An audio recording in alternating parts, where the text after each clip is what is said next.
Good evening, and welcome to the second anniversary Mindful Minute conversation sponsored by the Arkansas Association of Black Psychology Professionals. I am Dr. Pat Griffin, clinical psychologist and a member of AABPP. In May 2020, during Mental Health Awareness Month, AABPP initiated a town hall series under the theme, Navigating the Dual Pandemics of Racism and COVID-19.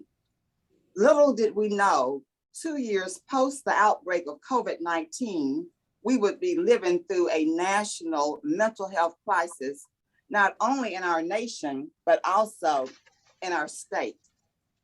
Tonight, we continue that conversation, addressing the theme, historical racial trauma and psychological resilience.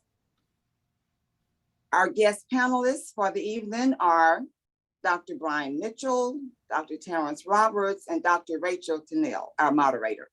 Welcome to each of you, and thank you for joining us tonight.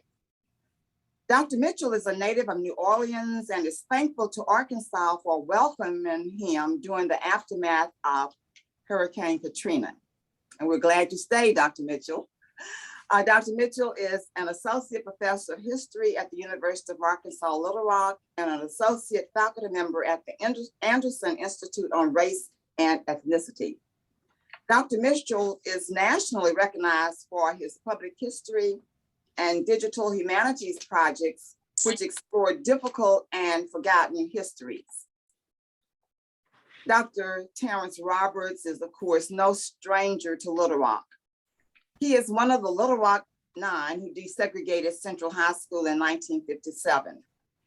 Dr. Roberts is a clinical psychologist, CEO of Terrence Roberts Consulting Firm, and a retired academician. He maintains a private practice in psychology, lectures nationally and globally, and is an icon for the advancement of humanitarian and social justice issues. Dr. Rachel Tennell is an assistant professor of psychology at the Southern University, Illinois. Let me say that again, at Southern Illinois University, Edwardsville. After completing her PhD in social psychology from St. Louis University, she joined the faculty in the Department of Psychology at the University of Arkansas at Little Rock. Research interests include racial, ethnic, and sexual identity and identification, colorism, stereotyping, stigma, and prejudice. Dr. Tennell is also active with diversity initiatives at Southern Illinois University. With that as a brief introduction, I now pass the mic to Dr. Tennell. Thank you. Oh, thank you. Thank you, Dr. Griffin. I'm really glad to be here today and to talk about these really important topics with both Dr. Mitchell, who was a very dear colleague for some time for me. It's still a really dear colleague to have at UALR, and with Dr. Roberts, who has just been an absolute pleasure to get to know you and to work with you on a variety of projects. With all that being said, the topics today are important for us to talk about, and we're going to begin tonight with talking with Dr. Mitchell. So as Dr. Griffin noted, Dr. Mitchell is a noted historian, and specifically Dr. Mitchell focuses on history related to African Americans in this country, slavery, and he's going to talk with us this evening about racial trauma. So we're going to start with a little bit of an, introduction for Dr. Mitchell, and then we've got a couple of poignant questions that we'd like to hear, from his very learned perspective, his thoughts on. So Dr. Mitchell, if you go ahead and just give us a little brief introduction about some of the historical underpinnings of racial trauma for Black individuals. Well, I think I should start with really just a basic definition of what racial trauma is. Racial trauma is often described as racially based traumatic stress syndromes. And these refer to mental and emotional injuries that are caused over a period of time from the exposure to racial bias, discrimination, racism, hate crimes, and the like. And with the long history that African Americans have had in this country, and the systemic nature of racism being encoded into the very structures of our country, it is almost inescapable for African Americans, regardless of wealth, regardless of education. At some point, African Americans will be exposed to racism. And like I said, the prolonged exposure is almost like a PTSD effect. It can be very long-standing, and these can manifest themselves as health problems over a long term. Thank you for that definition, because honestly, that was a lot of information that I had not known. And it is interesting to think about how it can manifest into that physical sort of health issues.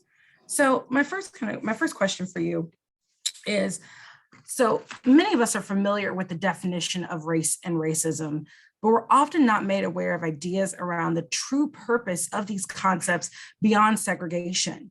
So can you give some context of the purpose of race and racism in particular, the purpose of this? That's really interesting, because students almost universally have that question when they get into the early US history classes. And they say, okay, well, why did people have slavery? Why did they have these rules that are based on race? And it all comes down to really simple economics.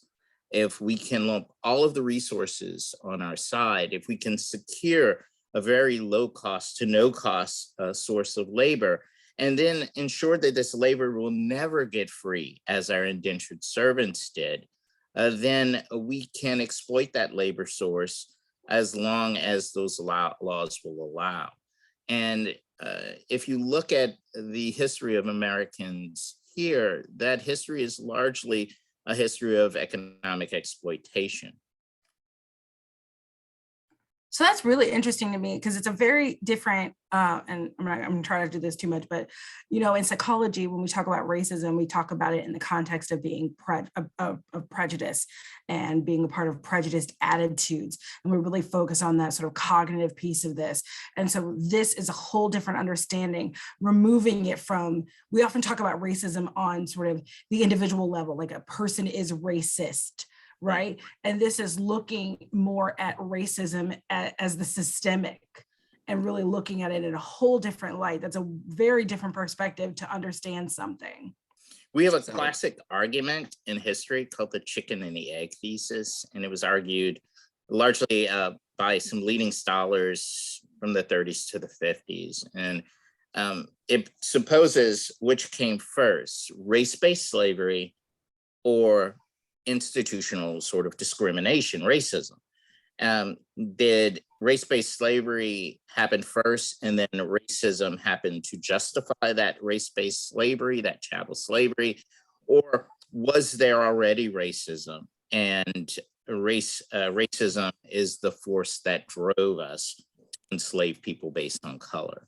So that argument has been going back and forth for a long, long time in the historical arena.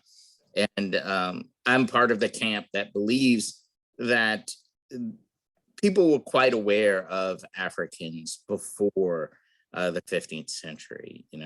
They had exposure to them. By that point, there had been an African pope. They had been African saints. So this idea that they were just exposed to Africans and they didn't really think they were people seems quite ridiculous. What does make sense, however, is they have come to this new world which they need a labor to exploit the resources that are there. They need labor to farm it. They need labor to clear the forest. They need labor to work the mines. And they find a readily available source of labor in Africa.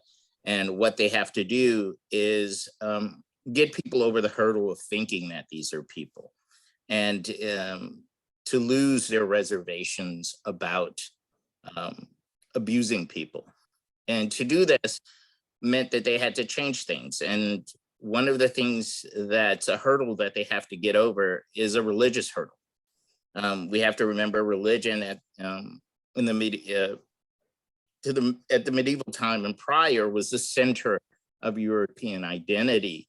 And as they try to justify this exploitation, they come into hurdles. So they're able to justify it using race, this concept that they construct, that these people aren't like us. They aren't like us religiously, they aren't like us physically, and their skin color is a reflection of what's in their hearts. So just as their skin is black, their hearts too must be black. And by that point, Europe had already attached certain qualities to colors.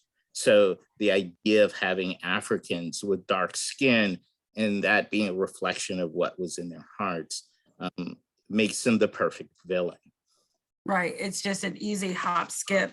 Thank you for that, because that honestly was extremely illuminating in a lot of things. So moving forward with that, we're going to talk more about the enslavement of Africans. But so again, we often hear about the numerous and varied atrocities perpetrated by whites toward enslaved Africans. But we do not often hear about why the institution of slavery was economically advantageous and lucrative beyond the fact that it provided a pathway for free labor. So can you talk more about the economic impact and reasoning of slavery and racism? You kind of delve into that there, but getting a little bit more deeply into that, especially thinking about, how that tracks onto today. Well, a lot of times people think of slaves merely as a labor source and not as an asset themselves. But you have to remember that there is a lucrative market in the shipment of slaves. There is a lucrative market in the trading of slaves. There's a lucrative market in the clothing that slaves were wearing themselves. In fact, a lot of people think that they wore continually hand-downs from their slave masters, but no, there was clothing that was marketed just for slaves that the masters could purchase. Slaves were traded. People speculated on slaves the same way they speculate on farm animals. Someone who might not be able to buy a whole hog, a full-grown hog, would buy suckling pigs and raise them in hopes that they could sell those later in market for a profit. People bought children and selling those children. Slaves were leased, slaves were mortgaged. And when we look at the condition of slavery, a lot of times, and I fell prey to this really early as a graduate student. I believed that slaves, they were like a living property, like horses or cattle, but that's not exactly correct. They're much more like real estate, in that it could be mortgaged, leased, inherited, gifted, and we were quite literally the cornerstone of the American economy. The trade of slaves, the trade of cotton, made slaves the most valuable resource in America. The value of all the slaves in the South was far more than the value of all the land in the South. And most people do not know that. And that's something I didn't know that. I've argued that they really don't. And when I say they, teachers have not taught in school the importance of slavery and the connection between slavery and the success of the United States as a capitalistic country. We think that this capitalism is purely built on bootstrapping and rugged individualism, but that is the furthest thing from the truth. It was built on the back of slaves. And I love, in fact, my students just a few weeks ago watched the Baldwin-Buckley debate, 1965 at Cambridge. And Baldwin says, I mean, quite literally, that I built the railroads and I built the ports and I grew the cotton and I brought it to. We cannot separate the success of the United States as an economic superpower from the exploitation of African Americans. That is that's enlightening in so many ways. And it makes some of the catchphrase statements that people say in our country now cut so much more deeply, right? You know, I know we're streaming, so I'll keep that thought to myself. I'll talk to Dr. Mitchell later, but you know, it's just it really, because you're right. I was taught as a kid, slavery was bad. It's not great. You know, enslaved people went through a lot of hard things, but then like, you know, they were freed and things got better. And you know, you hear about the Civil War and, you know, all the debate over whether it was about slavery or not, which, you know, it's not really a debate, it was, but you hear about that. But the way you just presented that understanding of the economic impact, now it gives so much more context to that issue of why the Civil War happened, what was at stake, and it gives a whole different understanding to the mindset of people then, and how that mindset is really translated or has been translated forward. And I can't think of the name of the project, but I heard some time ago that there is a group, and I think they're based in Europe or Great Britain right at this point, in the UK, but there's a group that the thing that they're doing is tracking some of the most like Fortune 500 companies, some of the most, you know, prosperous companies, and tracking their lineage and their wealth back to the slave trade, back to enslaving people. And, well, there was a report that came out just this week. I don't know if you've had a chance to read it. 136-page report Harvard put out on its connection to the slave trade. And it's such a scathing report that they've already set aside $100 million to deal with their connections to the slave trade. good night. That is, I had not seen that. And I think if we looked at, in fact, many institutions of higher education right now, similar studies, Brown, Wake Forest, all over the country, they're doing similar studies of their connection to the slave trade to try to come to grips with this reality. And some of them have not, many institutions have not been very good about rewriting that narrative. And one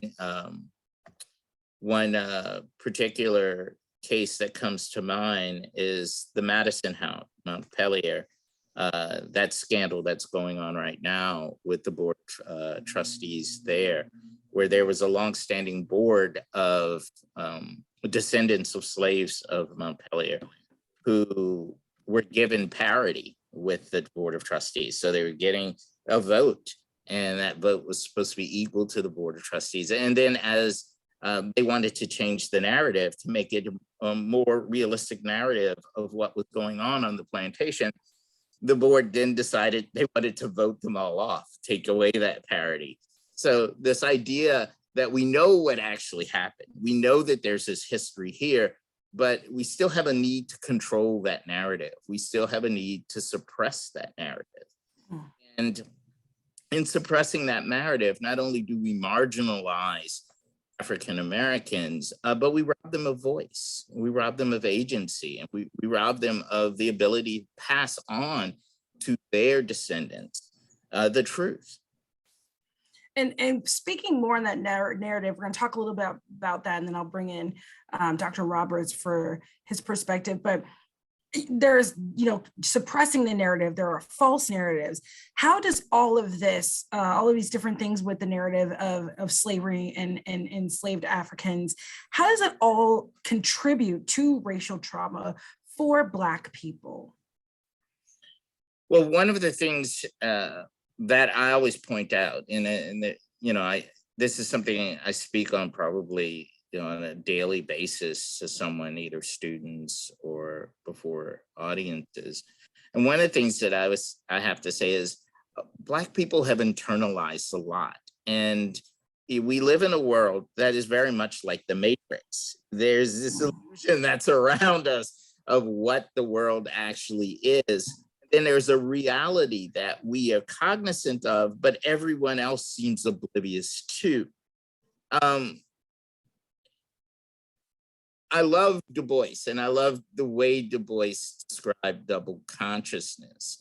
I love called double consciousness a blessing, but double consciousness is also a curse of knowing that you are living in an illusion and being able to do nothing about it. And the older I've gotten, the more I've embraced a lot of Baldwin's writings.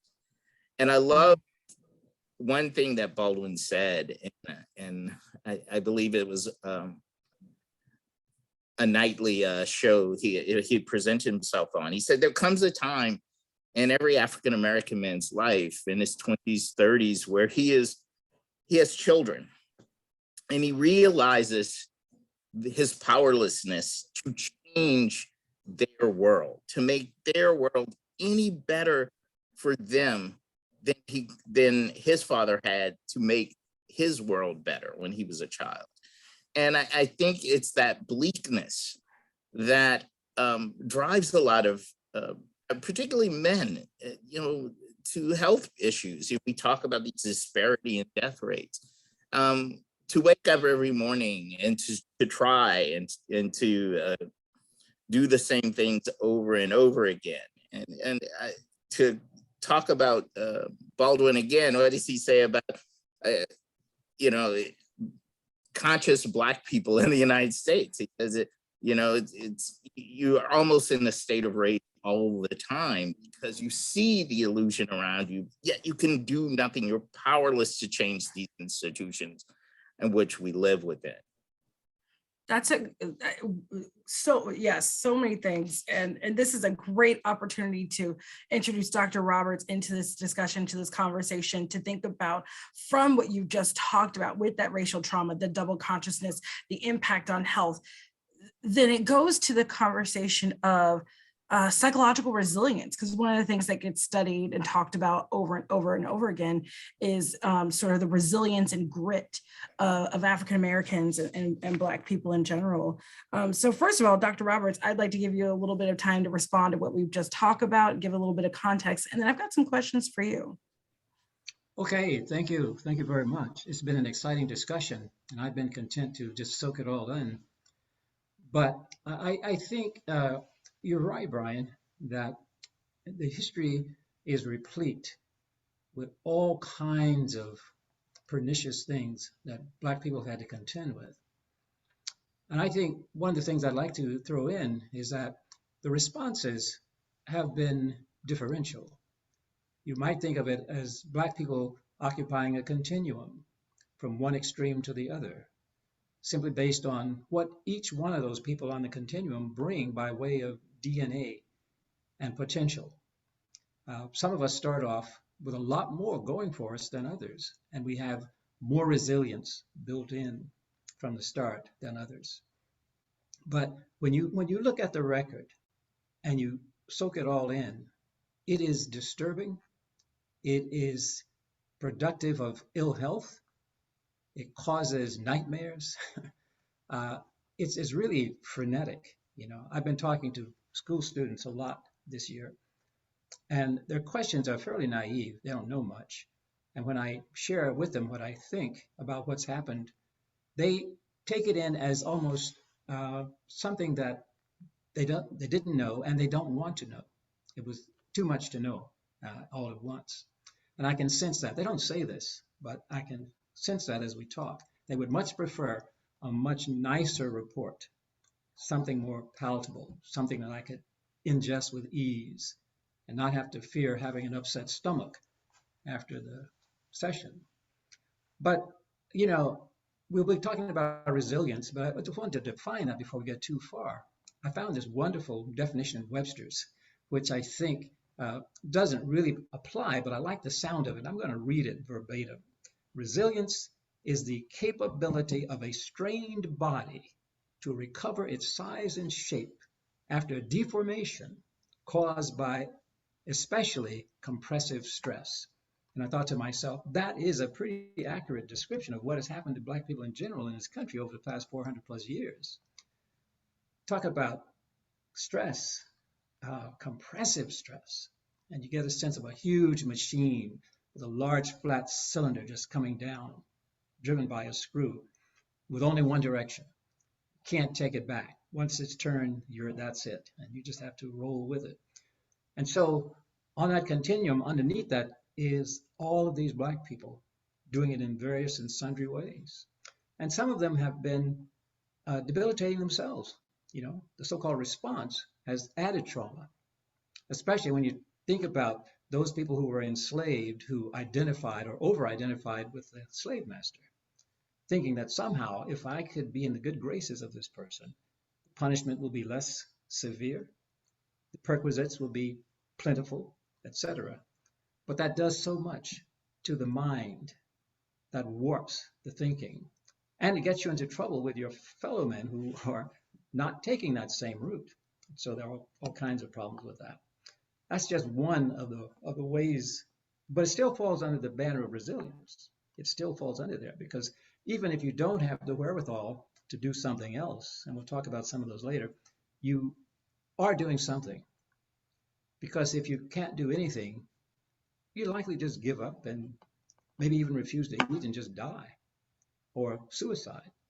But fortunately, even though the history suggests that it makes sense for enslaved people to have committed suicide en masse, they didn't. So that big question looms. Why was that? Why did Black people not kill themselves in the face of that terrible, atrocious treatment that was so severe during the period of enslavement, which has not stopped in many forms as we go forward, even in this year 2022.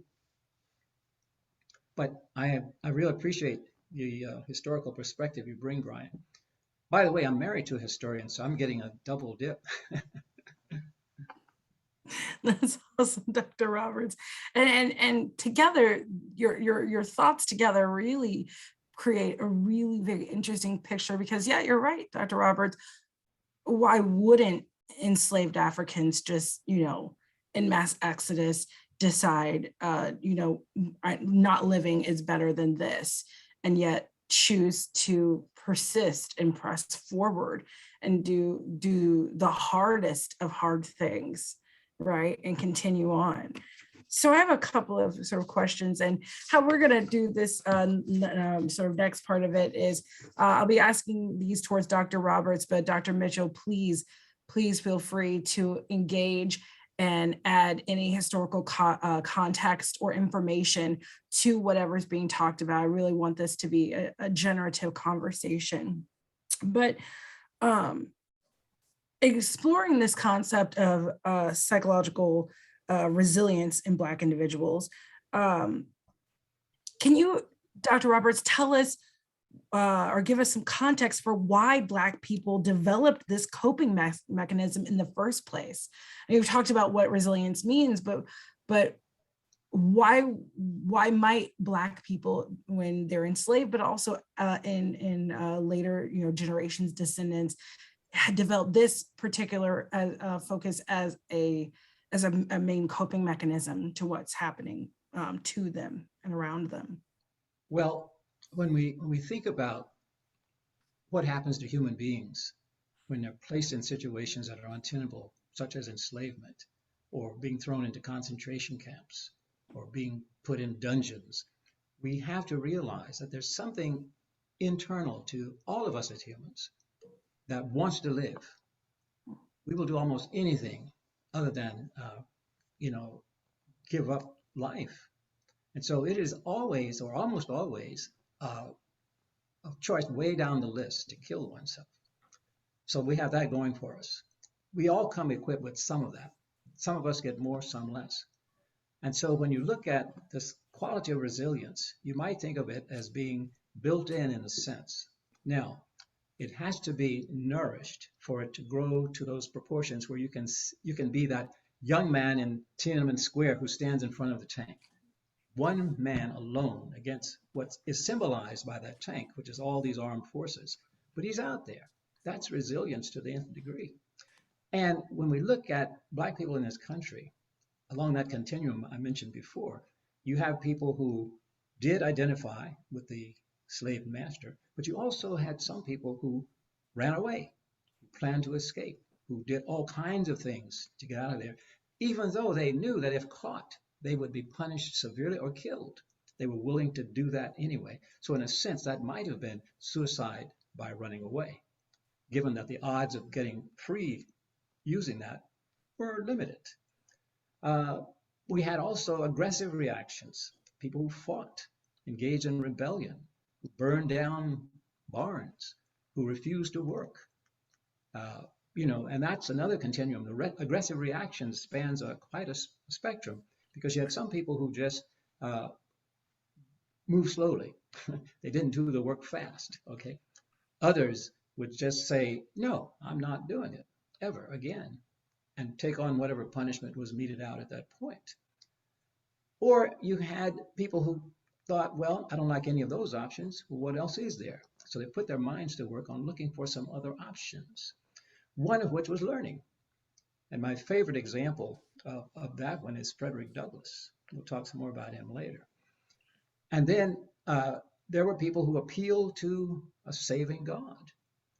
All of us as humans, again, are spiritual in nature. Whether we admit it or not, there is a spiritual part of us, as we are physical, mental, social. We're also spiritual. We worship something. It might be some material thing, or it might be another person, might be self. But somewhere along the way, we have to come to grips with that. And so I think during that, especially the period of enslavement, a lot of people found it possible to survive, found the resilience to survive through forming relationships with this saving, redeeming God. And that gives not a complete, but sort of a spectrum of the ways in which resilience has been expressed throughout. Now, how has it continued?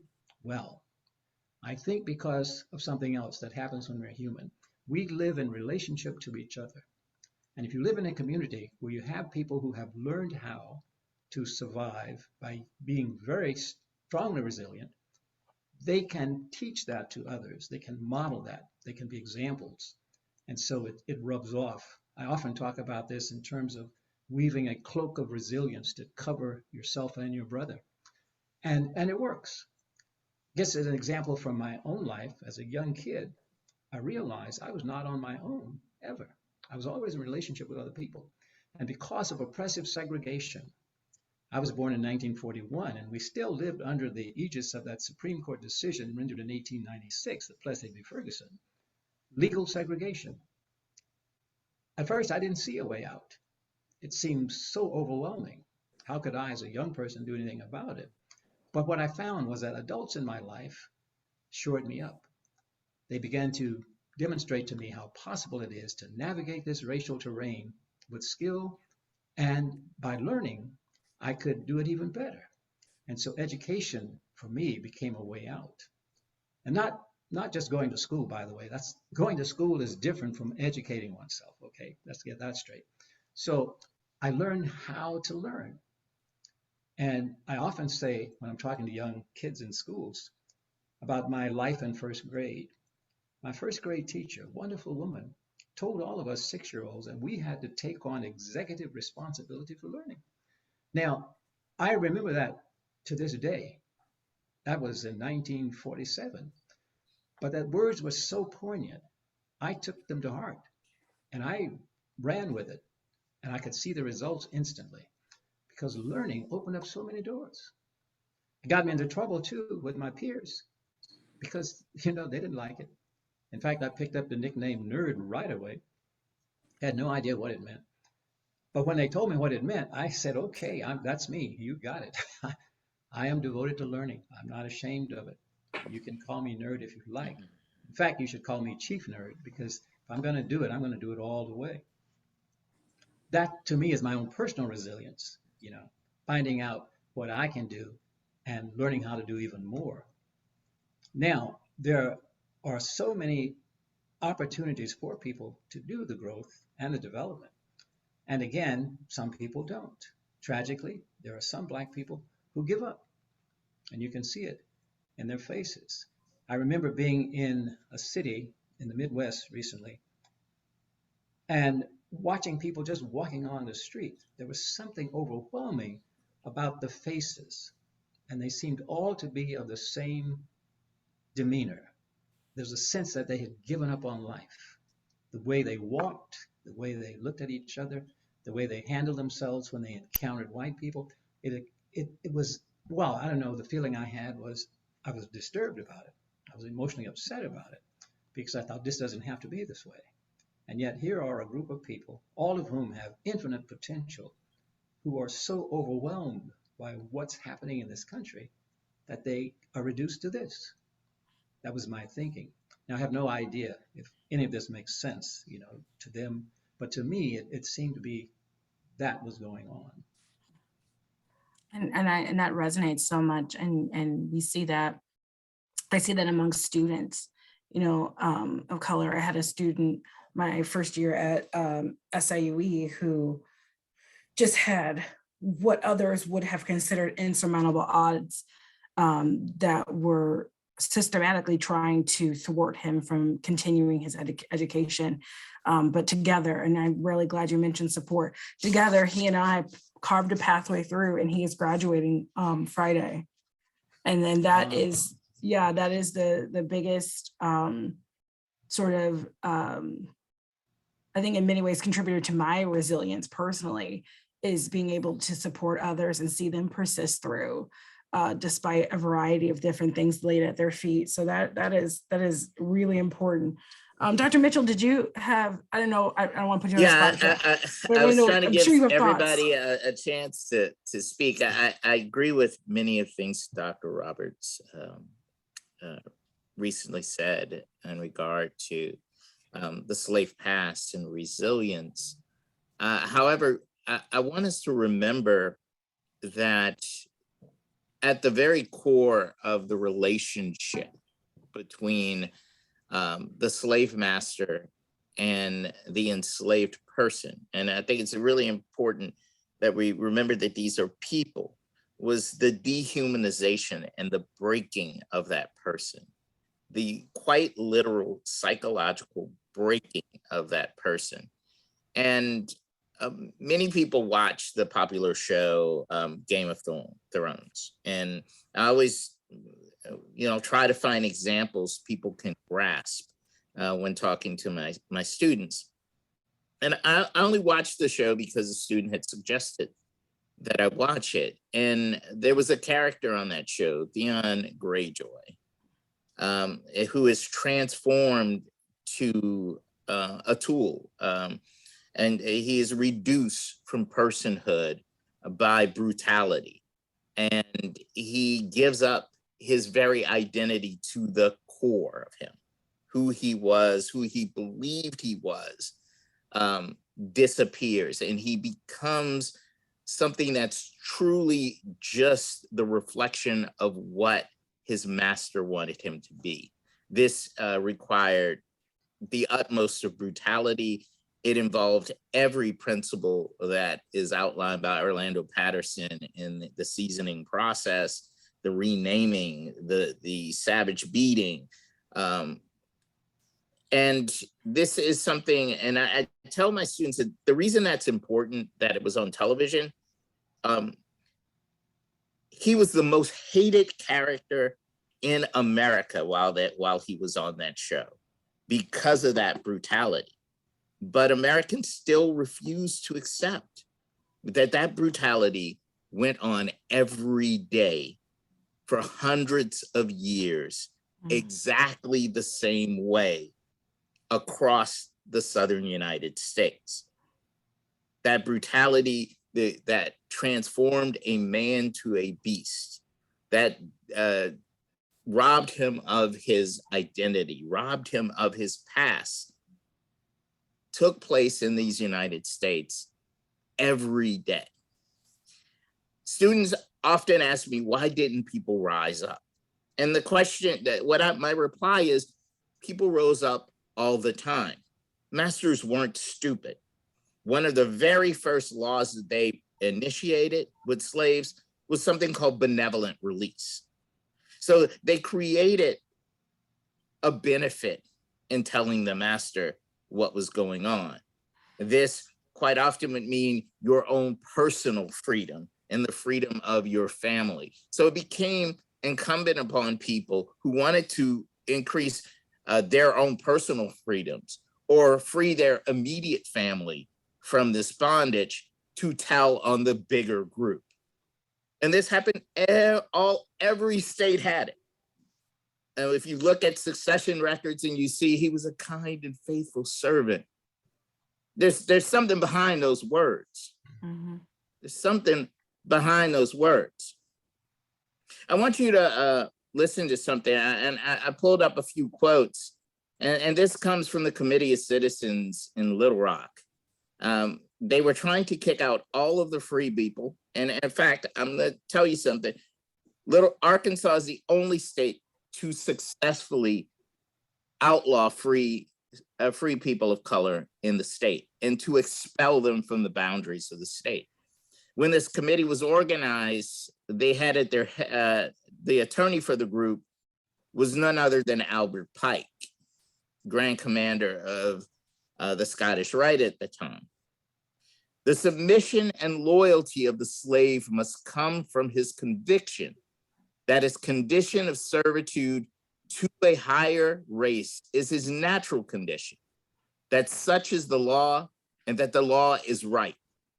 If you set constantly before his eyes the living contradiction of his unfitness to be free, you can expect but dissatisfaction, murmuring, and sedition. For our free people, our free colored population, even if they are fit to be free, must be restrained because the ideas of their freedom are injurious to our and their own welfare. It would still be suicidal to permit them to remain among us. So even if they did nothing, and I'm going to tell you one of the things that we historians know from looking at historical records is that the free Black population, the people who are free and Black here, seldom broke laws. You know why? Because almost on every book, if you broke a law, you'd be enslaved. So they were peaceful, they stayed to themselves, but they said, we don't care. Just the idea that you are a reminder to the enslaved that they might possibly be free was enough for us to kick you out of the state. This idea of freedom and this idea that we didn't try to fight, I think it's dangerous. There's a book by Herbert Aptheker, Negro Revolutions, and it's on 350 pages of just lists of insurrections that were largely unsuccessful because of the success of benevolent release. This idea that I can make the situation better for myself and my children. And I understand that. I have children, you know, who grew up in America, and if I could make their situation better, I understand the temptation that those slaves had, those people who were grasp at anything to make the lives of their children better. But I also realize that without the collective action of the Little Rock Nine, there could have been no change. Without the collective action of those willing to march at Selma, there could have been no change. Our strength lies not in these small compromises that we're able to make to better our own personal situations. Our strength lies in our resilience to work together. The thing that is hardest for me to grasp and relate to my students is what was lost. A lot of times we talk about the significance of culture and language, and other groups have come here and they've had an ability to talk to one another and onlookers not understand what they're saying, to cloak what they do, to have benevolent societies, to have organizations, to bolster and support and build wealth. But we have to remember that we tried that in Reconstruction. We really did. We came out, and when 13th, 14th, and 15th amendments were passed, we made manifest in this country what we wanted. We tried to bootstrap it. We built our companies. We built communals. And the one thing we learned from those is that those things could be torn down at any point. I have an ancestor named Henry Boyd, and he's from Cincinnati, Ohio. And he became one of the nation's first millionaires. And he did that he was a runaway slave from Kentucky. He did that because he was a carpenter, and he ran away, and he invented a bed called the Boyd bed. It was a collapsible bed that could be put on the back of a wagon. And he built a factory and became a millionaire. And every few years, that factory was burned to the ground. There would be a race riot, the factory was burned to the ground. The insurance companies wouldn't honor his policies. He had to rebuild, burned to the ground again, had to rebuild, burned to the ground again. That is the history of Blacks in America. And the one thing that's disturbing for my students is they hear this narrative that they're not. I remember Kushner saying, it's as if African Americans don't want to be successful. As if we haven't been struggling to be successful our entire existence here, as if we had not built this nation and now are trying to build our own communities with nothing. We had that expression from Exodus, building bricks without straw. Yeah, the Israelites were told they were not going to get the usual supply. Allotments of straw. They had to go find it themselves, but they still had the same quota of bricks. And that is us. We've been building our communities with no support. And that's just interesting because I remember, I'm sorry, Brian, I didn't mean to cut you off. Go ahead, sorry. No, I was gonna fast forward to the Kerner Commission. And and I believe it's 68 that the Kerner Commission, in the wake of the King fires, they want to know, and students ask me, quite honestly, Dr. Mitchell, why did they start the Kerner Commissions? They didn't start the Kerner Commissions because they were concerned about Black people. Mm-hmm. The Kerner Commissions because they were concerned about the cities burning down. How do we stop these Black people from burning down all of our capital? And what came from the Kerner Commissions was a findings report. That findings report had a list of all the problems identified by Black leaders in their communities. And I had my students read that every US history too, and every African-American history too. And I asked them before they do that, list all the problems that you see in America today in order. Rank them by how serious you think that problem is. And you know what? Their lists look exactly like the list looked in 68. Oh. Exactly, to a T. And when people ask me, we've made all this progress, I always show them that list and I say, how did we make progress? In fact, I just came back from Boulder, Colorado, CU, Colorado University, the University of Colorado. And, I went behind another speaker and he talked about all the wonderful progress that's been made in the movement. And I said, our nation watched a man strangled to death on the streets.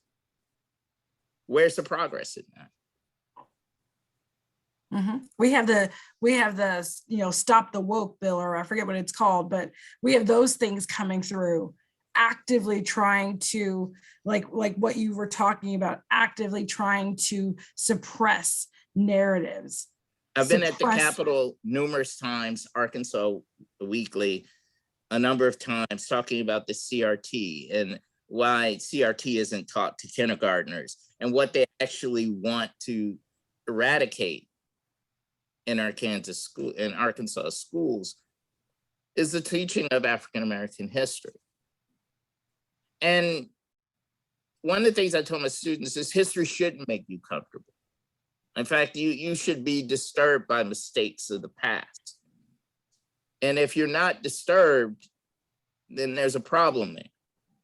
One of my favorite historians as a child growing up was John Hope Franklin. And John Hope believed that Reconstruction was a barometer. He said, how we view Reconstruction as a success or a failure is a barometer on how we see race relations in America.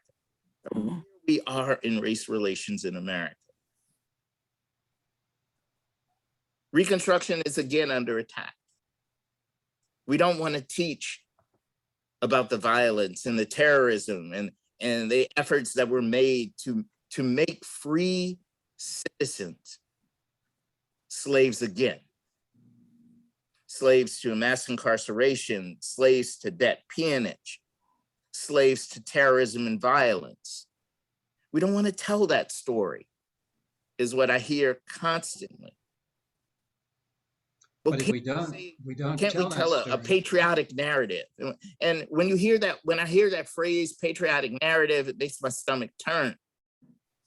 Well, it should, because if we don't tell the truth, then kids don't have a chance, young people especially, to develop resilience or any other response that's healthy for them, because their expectations are that the progress narrative has truth. Progress narrative has no truth. It's all mythological. So-called progress is lip service only. We have put cosmetic paint over it, the whole of history, really. It's been cosmetically treated. And so any attempt to teach the truth gets, pounced on right away, as we see. I want to remind you of something, Dr. Roberts, because through this, and you were there when it happened.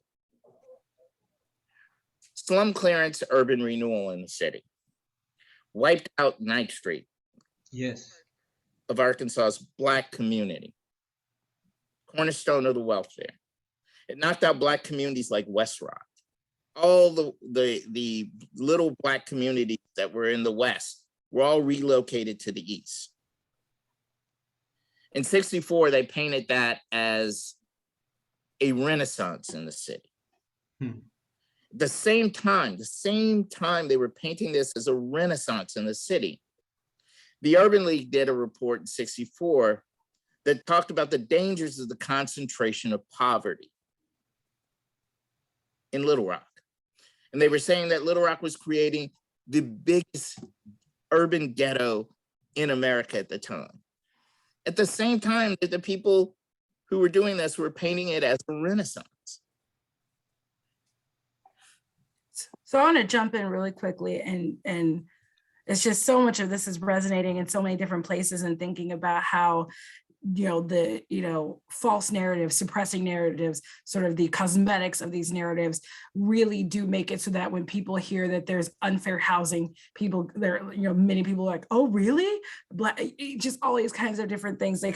But I want to bring it back before we get too close to time, and I'm going to pull these two questions together. I'm going to first start with Dr. Roberts and then move it to you, Dr. Mitchell, for responses. But my sort of amalgamed question would be, so thinking about, resilience, historical context. So first part of the question is, who are some individuals within Black history that you think exemplified this resilience of Black people? And then second part of that question is, how might this resilience be made manifest in the experiences of Black people today? So I kind of want you both to talk first about, I know, Dr. Mitchell, you've named a lot of folks, but I'd like to hear, Dr. Roberts, who are some people, historical Black figures, or just people with that exemplified this resilience? And then how do we make this manifest in our lives today, or where can we see it manifest? What's our version of, I don't want to use the word progress, but forward motion? Well, I think it's important to identify people because they serve as examples or models for us who live in this century. And my favorite person historically is Frederick Douglass. I mentioned him earlier for a number of reasons. But, Brian, you were talking about how the use of force was so prevalent and people were beaten down. Well, they tried that with Frederick Douglass, and he was beaten as an overseer until one day he decided he was going to fight back. And he was bigger and stronger than this guy. And they came to a stalemate. Now, there is no reason to think that he would have survived if you'd read that story without knowing the ending, because that's usually what happened. You know, if a enslaved person were to kill an overseer, for instance, he may have been killed instantly himself. But that didn't happen to Frederick Douglass. But he was betrayed in one of his earlier attempts to escape by other Black people, as you also pointed out. But he persisted.